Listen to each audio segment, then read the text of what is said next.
Let's Hello, go. welcome to Ray Presents. Today I'm very, very happy to have my brother-in-law, Michael Xavier, Canadian actor Michael Xavier. How you doing, Mike? I'm doing great. I'm happy to be here. Thank you for having me. Yes, thank My you. Thank you brother. for being. Yes, sir.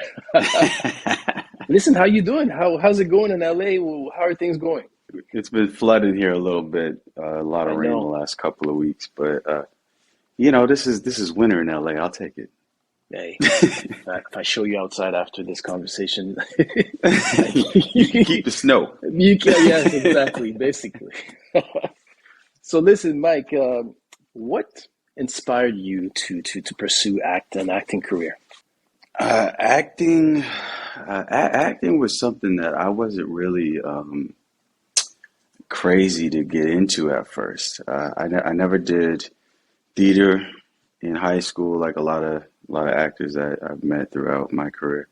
A lot of people start early, and I think it's great if you start early. If you're like an 11-year-old kid, or you can get on Mickey Mouse Club or something like that, that's probably the best way to start out because you just keep working after that. But I wasn't really one of those kids. I like to play sports, and it wasn't until I was 17. I think I was about 17, where my mom, she was urging me to get into it. She said, you need to go in and see this agent with your brother. They love him. They'll love you too. And I was kind of putting it off. I wasn't really, you know, jumping at the opportunity to get into it. But once I went down to this agency and I saw everybody fighting and competing to show and prove that they're a star, that's when I started to get competitive about it. And and I wanted them to sign me. And then when they signed me, I wanted to get the audition. And then when I started auditioning, I felt like it was something natural for me to do. I've always liked to joke around and get into different characters and stuff. So when I saw that I could be good at it, I decided to study it. I went to school and I studied for a couple of years, and I've been studying it ever since. That's awesome. So, from sports to acting, what would you say? What is basically the purpose of the art of cinema, of television, according, in this day and age? What do you say about that? In our society, we all are pulled to things that are meant to be entertaining. Entertainment has been something that has been with us since we were cavemen, telling stories by the fire or drawing pictures in cave walls. We're storytellers by nature, and I think it comes from that need to. If you sit around a campfire all day, sooner or later it's going to get boring. So we want to entertain you with a story, or we'll entertain you with sport. And I think I was pulled to sport for that reason. I like to compete and I like to be entertaining. And acting has a similar sort of thing where you can compete with your scene partner, but ultimately it's a group, it's a collaborative effort. Usually it's people coming together for a common goal. But yeah, I think today I think we're just trying to share, like any other time, we're just trying to share stories and entertain. And in sharing those stories, Mike, before sharing those stories, how do you mentally prepare for a role? What do you use? What's it like? Sorry, I got this cushion under me here. I'm trying to get comfortable. Every role is different, man. Every role is different. Depending on what the role entails. I think I'll give you the short of it. Be prepared. And preparation means just, you're French. The French word for rehearsal is what? La pratique. Or répétition. Répétition. Yeah, repetition. So when I'm working with like a French crew or a French director, French actors, when they talk about going over the scene, they're like, let's go over it again and again and again. Like, let's repeat it. So I think when you're preparing for a role, the best thing you could do is just repeat it over and over, repeat a scene, go over a script over and over so you're really familiar with it. And know it. Don't just be familiar with it, know it. And if you go to work and you go to set being just familiar with it, that's when you start to pull back. You're not very comfortable with your character, with your direction, with the plot, with the, you don't know where you're at really. You're kind of you're adrift. A lot of actors can be adrift, but if you know your material, regardless of what the character is ultimate goal is, you like the first thing you got to do is know the work, and to know the work, you go over it again and again, repetition, repetition, repetition. So when you talk to me about repetition, over the years, I've been privileged to be around you for all this time and to see, you've always struck me as a person who's very determined, very focused. Can you tell, the viewers how, what are the tools that you use to be, to reach that success that you're, in your career? What do you do? Yeah, I think I've always been a pretty determined person. But I think it really comes from a place of, I think you just need to make up your mind on what it is you want to do. And once you've made up your mind, it doesn't matter what anybody has to say, or it doesn't matter what anybody does, or any obstacles that come along the way. If you stick to the thing that you've already made up in your mind that you were going to do, the only way you can fail is to quit. Mm-hmm. If you never quit, you don't lose. Michael Jordan was famous for saying he never lost a game. He only ran out of time. I like that. Time came off the shot clock, but you don't quit. You stick with it. And because you made that choice, you're the only thing that can stop you. So obstacles may come along the way, and they will. But, and you will fall on your face at times, and you will feel embarrassed at times, but there's always lessons to be learned. And the next time you come around to do this thing, same or similar thing, now you're coming with more knowledge from when you fell. So instead, last time you got hit by the left hook, this time you're going to duck, and you're going to, go to the body. You learn, you grow, you evolve. And I think the most important thing is faith, having faith that at the end of all of this grueling work, you will arrive at the destination that you plan to. And it might not happen in the way that you expected it would, but what do they say? What's that saying? The journey is the destination. The journey is the destination. You said something earlier that struck me as, it doesn't matter what people say. How do you handle criticism towards your work? I know it must be tough, reading articles, seeing magazines, or, it's positive most of the time. I've never really gotten any bad critics. I'm sure they're out there. I don't go looking for them. I think that's the key. Don't go looking for bad news. If you're digging, you're gonna find dirt. So stay away from anything that is perceived as negative. You are what we project on the world. That's our reality, and and you get to control that. You get to control your perspective and the way that you think of things, the way you see things, the way you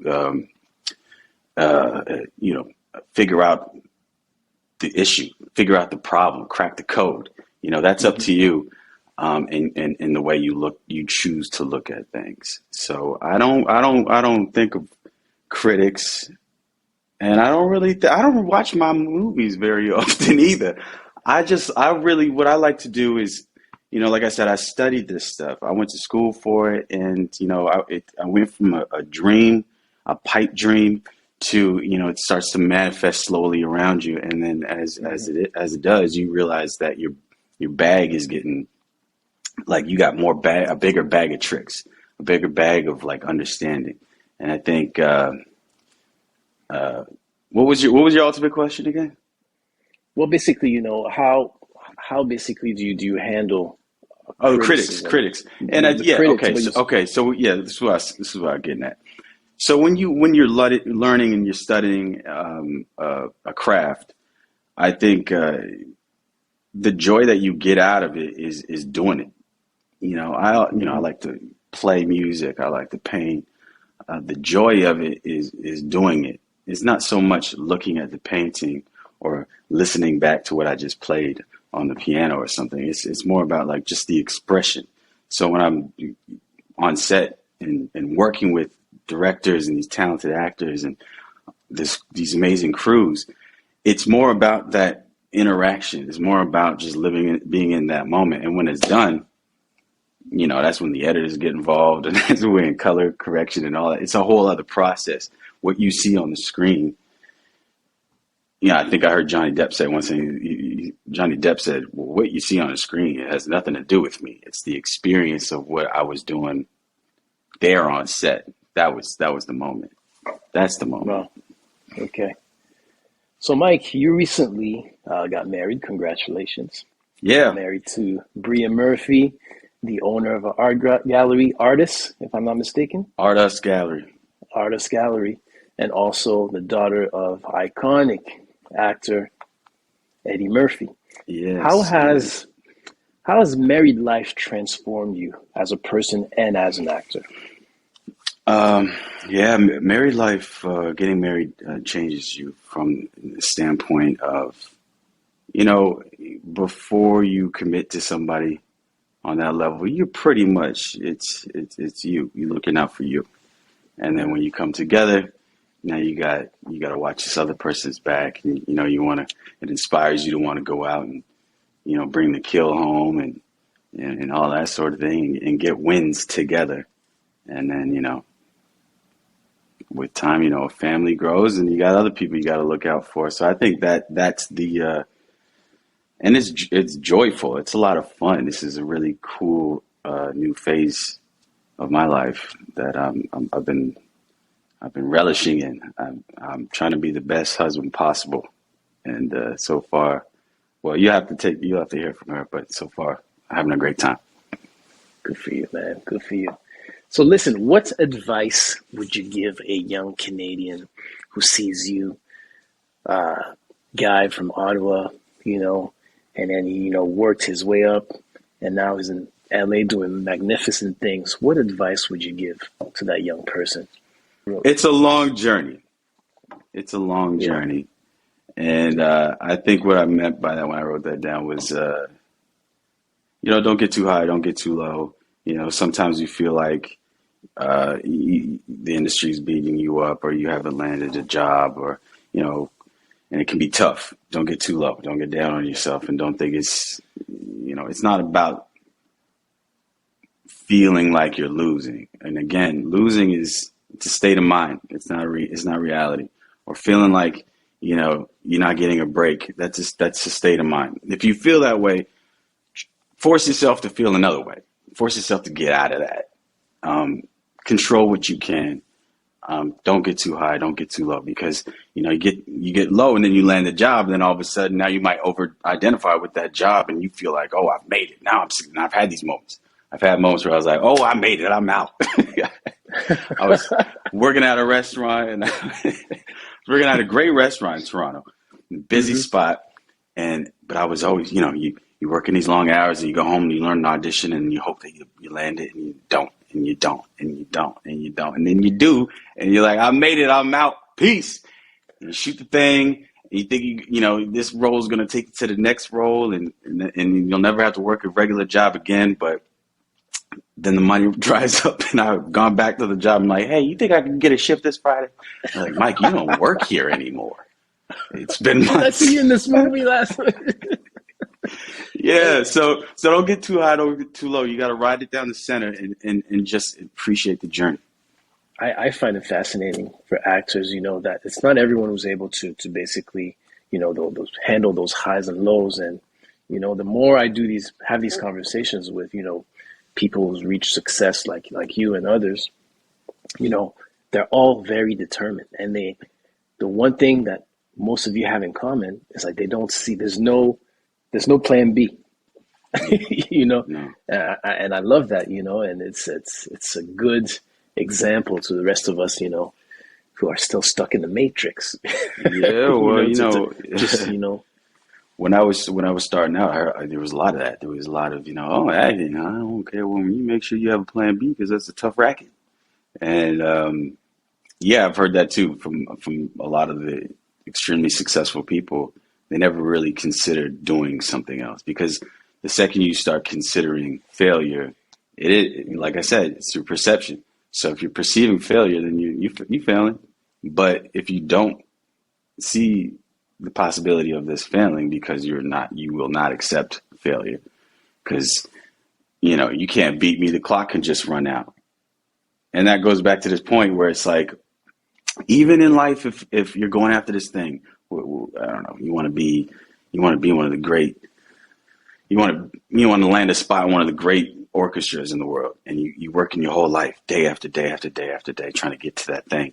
And then let's say, you're 45 years old and you're in the prime of your ability, and you get hit by a car on the way to the on the way to the audition for the show, and you don't get it.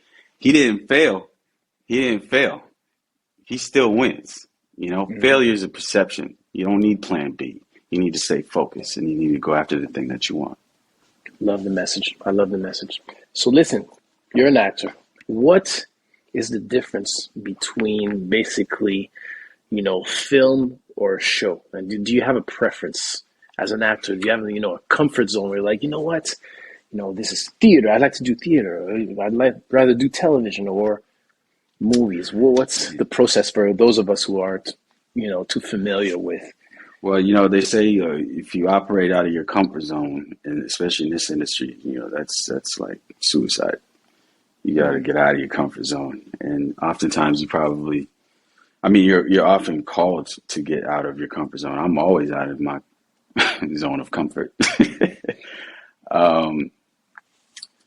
What was the second part of that question? What's the preference? Right. Film and TV. I know you have your comfort zone, but what is Well, I personally I like having a beginning, middle, and ending. So I prefer film because then you can work on your character arc, and when it comes to TV or like series work.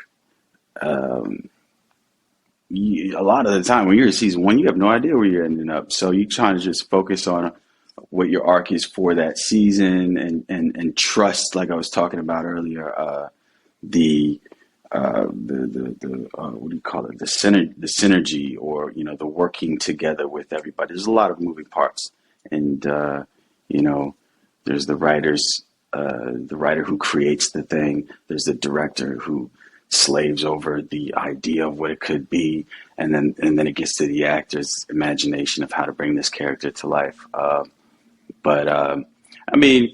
In film, derives from, ultimately like the Greeks and then the Romans, but like as we know it today in America, North America, pretty much, worldwide, it's from theater. It comes from Shakespeare, and then vaudeville got a hold of the stories and the entertainment and the but yeah, so for film, because it comes from theater, you're looking for that beginning, middle, ending, first act, second act, third act, and then TV, sitcoms. That derives from like radio. Mm-hmm. So radio shows back in the day had to be like, they were shorter, they were faster, they had to hit quick, they were like half-hour specials. So that's where TV kind of came from. My preference has always been film. I was always like a movie buff kid. Who was your inspiration, as an actor? There's a lot. My father-in-law was one of the first. Mm-hmm. First time I saw Beverly Hills Cop was, I remember I think I was 6, and my dad was like, "Now that guy's cool," because I was a cool kid. I was like, I try to dress cool. I try to be. And I saw Axel Foley, I was like, "Oh, that motherfucker, he's cool." And so that was like early on at 6. But then 2 years later, 8 years old, I was lucky enough to meet a legend, Lou Gossett Jr. My mom was always trying to have us kids, in the arts, in dance or sports, whatever. Try to keep us active and especially with the arts because she wanted us to feel like the sky's the limit. You could create anything. And along came this movie that was shooting in Ottawa, where I grew up, and Lou Gossett Jr. Was starring in it. Lou Gossett Jr., Michael Jai White, Ruby Dee, and it was an incredible cast, especially to be, from this. I'm like a small town kid, and all of a sudden I'm in a movie and I see this guy Lou Gossett Jr. and I think I kind of caught the bug then. So Lou, when when I saw him on set, he had pointed at me and picked me up, and I just kind of felt like he was like, you too can shine in front of a camera. So that I found that very inspiring. And then as I got older and as I got into film, the Marlon Brandos, the Denzel Washingtons, the Al Pacinos, the Robert De Niro, all the O's. Yeah. And it's great, you have this opportunity to interact with these fine individuals, and just exchange. That's awesome. Hey, any funny anecdotes you can share with us filming? When you asked me about an anecdote, I was like, I've been thinking about something I could share for the last couple of days. Give me an idea of what you want to hear, and then I'll see what I got. Because I couldn't think of anything. One thing that won't get you in trouble. Well, shoot, that's everything. Okay, let me think. An anecdote. Something that people don't want to expect. For us, we watch you fine actors, in the coffin of our homes or in the movie theater. But the whole process is very exciting for most of us. What's it like, to be there? I'll say this. I will say this. This field that you work in, it's kind of absurd because. You get a phone call one day and, somebody's got an offer for you and you read a script and then the script starts to take form in your mind. You're like, oh, I see it going this way. And then wardrobe calls you and they ask for your sizes. And then you go in for a fitting and then you meet the director and you meet the producer and you meet your fellow actors that you're going to be working with. And everything happens so fast. And then you shoot for, let's say, a month or 2 months. And the relationships that you form in that short span of time, and from the moment go, it's you going, you moving, and the relationships that you form, that I've formed throughout my career, have just been incredible. Because I love my job. Being able to hit a mark, look somebody in the eye, and mean what you say. That exchange that happens between actors from the point they say action to cut, with the meat in between. Is just so great, and it's very rare that you feel that vulnerable with other people, and yes, you do form some phenomenal relationships. I got some great friends from that I met through the industry. So I don't know if that's an anecdote, but I just think the overall. I mean, I feel like I'm trying to convert kids to becoming actors. Join us at ACTRA in SAG. No, but it truly has been. I've been enjoying life, and I enjoy what I do, and yeah, if anybody else wants to get into this field, I think you'll enjoy it as well. That's amazing. Listen, Mike, we're very proud of you over here. We wish you continued success. Do you have anything you're working on right now that you can share, or I got a movie coming out. Yeah, I got a scary movie coming out, which is new for I haven't gotten a chance to play too many of these thrillers or horrors, but this one's a horror. This is an Amityville Curse horror. It's called the Amityville Curse. So that I think will be out in March, May. Follow me on social media and I'll keep you posted. But that'll be a great one. We had a great time making that out in Montreal, and I look forward to people seeing that. Perfect. Listen, I'll share your information on my channel. Once again, thank you very much. We'll see you soon. Hopefully on that side, and because there's too much. Yeah, please. Yeah, don't wait for the snow to melt. Come visit us. Get some LA sunshine when it comes back. There you go. Thank you, Michael. Appreciate you, bro. Hey, thank you, bro. All right, salute.